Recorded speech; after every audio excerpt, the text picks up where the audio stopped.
सच्चिदानंद रूपाय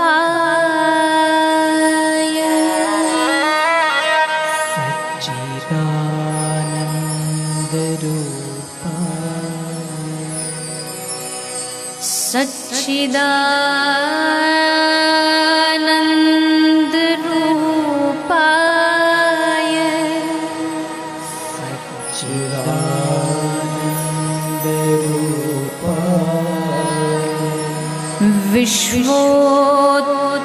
विश्वोत्पत्त्यादि Hathaway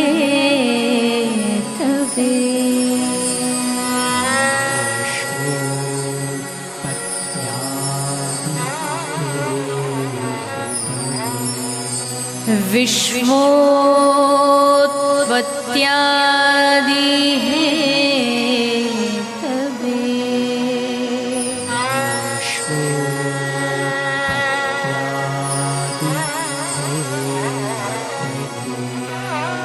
तापत्रय विनाशाय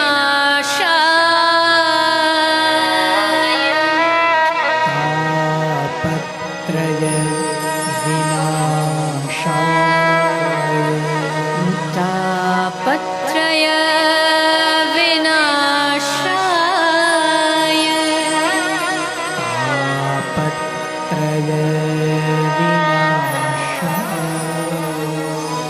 श्री कृष्णाय वयं नमः श्री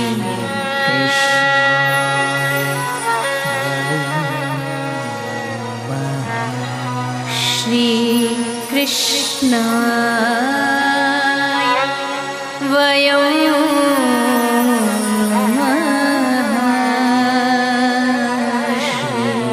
कृष्णा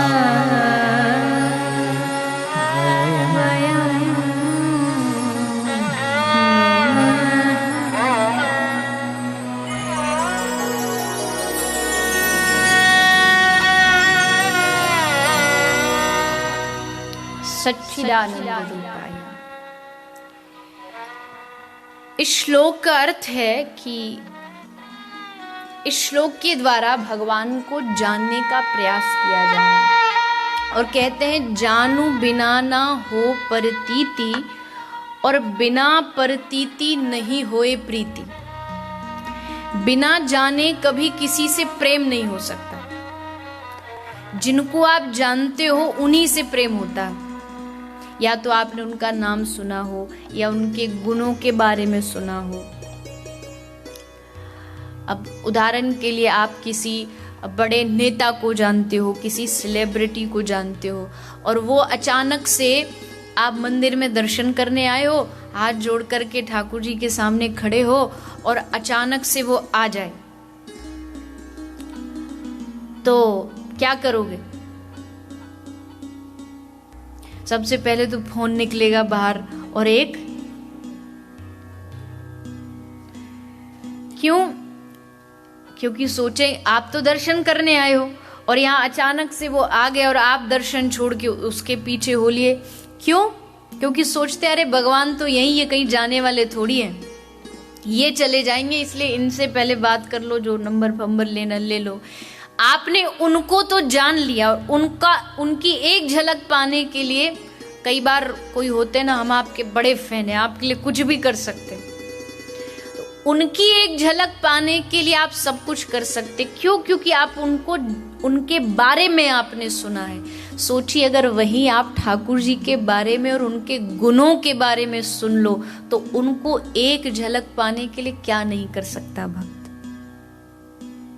मैं क्या करूं कि मुझे उनकी एक झलक मिल जाए, मैं क्या करूं कि मुझे उनकी वाणी सुनने को मिल जाए। जाने बिना ना होए परतीति, बिना जाने प्रेम नहीं हो सकता। भगवान को जानना पड़ेगा और भगवान को जानना बड़ा मुश्किल काम है। ये भगवत गीता में स्वयं भगवान कह रहे हैं कि मनुष्यानाम सहस्त्रेषु कश्चिन माम वेति तत्वतः। मनुष्य जो होता है लाखों करोड़ों में से कोई एक विरला मुझे जान पाता है। और कैसे जान पाता है? भगवान को कैसे जाना जा सकता? ज्ञान से, वैराग्य से नहीं। एक नाम आप बताइएगा, मैं सिर्फ आपको एक उदाहरण दूंगी। गंगा बह रही है अपने ऊंचाइयों पर, गंगा में खूब बड़ी बड़ी लहरें आ रही हैं, और वो वहां खड़ा खड़ा कह रहा है कि नहीं नहीं प्रभु, आप मेरी नाव में नहीं बैठ सकते। कौन है? नहीं बैठ सकते आप मेरी नाव में। आप, भगवान पूछ रहे हैं क्यों नहीं बैठ सकता तेरी नाव में? बोले इसलिए नहीं बैठ सकते क्योंकि आपके चरण के स्पर्श से पत्थर भी स्त्री बन गई। कौन है? केवट। बड़े से बड़ा ज्ञानी नहीं कह पाता कि भगवान मैं आपको जानता हूं, पर केवट कह रहा है। मांगी नाव न केवट, केवट ने नाव नहीं दी, और क्या कह रहा है? कहे तुम्हार मरम में जाना, मैं जानता हूं तुम्हारे मरम को। जो कभी एक कक्षा नहीं पढ़ा वो व्यक्ति, अनपढ़ केवट कहता है मैं जानता हूं तुमको। कैसे? केवल एक भाव, हम राम जी के हैं और राम जी हमारे हैं, ये भाव आते ही भक्त भगवान को जान लेता है। भगवान को जानने के लिए बड़ी बड़ी पोथियों की आवश्यकता नहीं, केवल अपना मान करके ही उनको जाना जा सकता है, और दूसरा कोई तरीका नहीं उनको जानने का। अपना मानिए, अपना मान करके स्वतः ही उनके गुणों के बारे में हमें पता लगने लगेगा। तो श्रीमद् भागवत हमें ज्ञान कराती है भगवान के बारे में। सबसे पहले भगवान का स्वरूप कैसा है, ठाकुर प्रभु दिखते कैसे हैं, उनका रूप, उनका स्वरूप। शास्त्रकार कहते हैं कि जहां भगवान के स्वरूप के सामने लाखों करोड़ों चंद्रमा भी भगवान के स्वरूप को देख कर के लज्जित हो जाए, वैसा हमारे श्री ठाकुर जी का स्वरूप है। आपका जो मंदिर है ना, उसके ठाकुर जी के जो विग्रह है वो बड़े सुंदर हैं, आकर्षित करने वाले हैं। लेकिन मेरा आपसे निवेदन है कि जब भी मंदिर आए तो कम से कम 2-5 मिनट मंदिर में बैठ कर के आंखें खोल करके भगवान की मूर्ति को थोड़ा निहारा करो। क्योंकि एक बात मुझे आज तक समझ नहीं आई कि लोग मंदिर आते हैं, इतनी दूर से घर से अपना समय पूरा निकाल करके आए और ठाकुर जी के सामने खड़े होके हाथ जोड़े और तुरंत आंख बंद कर ली। जब तू इतनी दूर आंखें बंद करने आए थे तो ये तो घर भी कर सकते थे। भगवान कहाँ नहीं है? कण में है, वहां भी आंख बंद करके कुछ भी मांग लो। यहां आए हो तो मतलब भगवान के रूप को देखिए, एक एक अंग का दर्शन करिए। कैसा ठाकुर जी के कमल नयन है, कैसे उनके चरण है, कैसे उनकी मुस्कुराहट कैसी है, इस रूप का दर्शन करिए।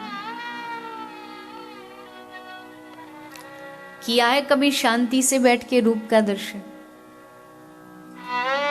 किया होगा, ऐसा नहीं, मैं ये नहीं कहती आप नहीं करते होंगे, किया होगा। लेकिन मेरी बात मान के आज जब कथा से जाए, मंदिर होकर के निकले, तो बैठ करके एक बार ठाकुर जी को निहारिएगा और ऐसा उनको दिल में उस चित्र को बना लीजिएगा, उस मूर्ति को बना लीजिएगा। और जब घर जाएं तो वो मूर्ति भी आपके साथ जाए। मंदिर में प्रसाद मिलता है, वो तो केवल एक बाहर का आशीर्वाद है कि प्रसाद रूप में आशीर्वाद मिल गया। असली प्रसाद तो आपको अपने भगवान को दिल में बिठा करके घर ले जाना, वो असली प्रसाद है। भगवान के एक एक अंग को निहारना, उनके रूप का दर्शन करना। तो स्वरूप और फिर भगवान का स्वभाव, यही इस श्लोक के द्वारा श्रीमद् भागवत के आरंभ में बताया गया है।